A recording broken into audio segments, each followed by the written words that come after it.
I'm Tinny from minibulldesign, and today I'm back out in the Volkswagen garage working on the bug.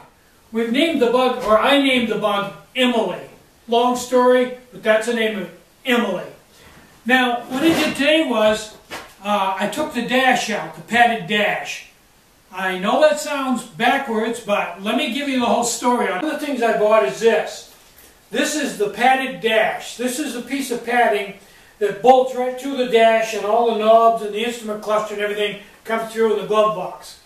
Okay, back when I bought this, I didn't have a lot of money, so I was kind of working on the cheap. Now, a German OEM dash was $200 or $300. This was $80, so I bought this. This is a Brazilian dash. Now, a lot of stuff you get from Brazil is good stuff, but not dashes. This dash, bottom line, not to beat up anybody, it just doesn't fit. I went out and after I got best stuff so she could ship, I noticed that the nipple caps are down to 1 in the store, so I spent the morning building a batch of nipple caps. Now I also was going to build a batch of 2-ounce remotes, but by the time I got the nipple caps done, I decided to call it a day, and tomorrow I will build 2-ounce remotes. Now I'm going to pop the hood, which is this lever right here. You'll hear it click. There, that pops the hood, and then you can close the glove box back up.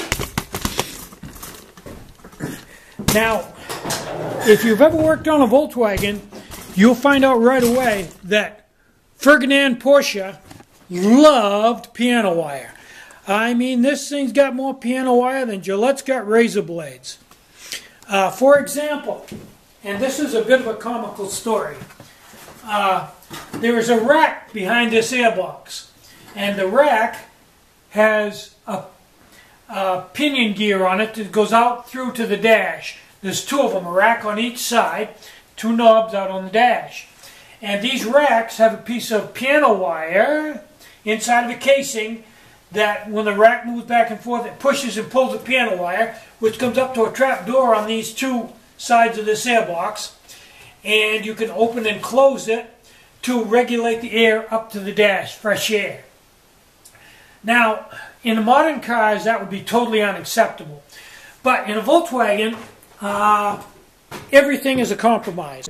I know this is going to sound crazy, but it's true. Okay, I haven't put the knobs on here yet. There's one knob, where's the other knob? Okay, now, because of the way this is laid out, in order for it to work correctly, they didn't have a lot of room to work with. So this knob over here, which you see is right beside the driver's side, this knob operates the fresh air to the passenger side vent. And this knob over here by the glove box controls the air vent to the driver. One of the big compromises on a Volkswagen, let me roll this car ahead.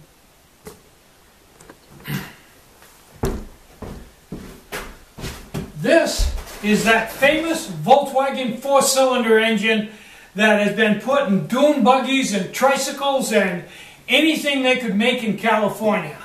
It's an air-cooled, horizontally opposed 4-cylinder. Now, there's some extreme advantages to this. One thing is it's compact. 2, it's really lightweight, less than 100 pounds. It's simple. It's low cost.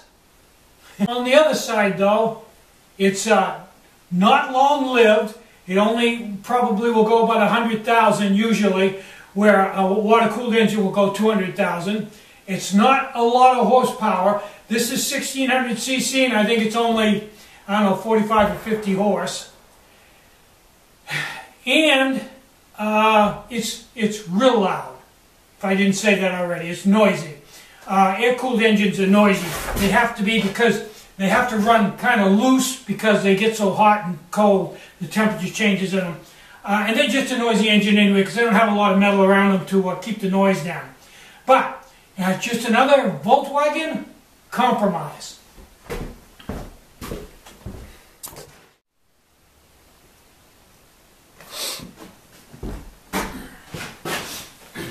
Getting back to the subject of piano wire, That airbox in the front has two piano wires that run up and open and close a set of doors.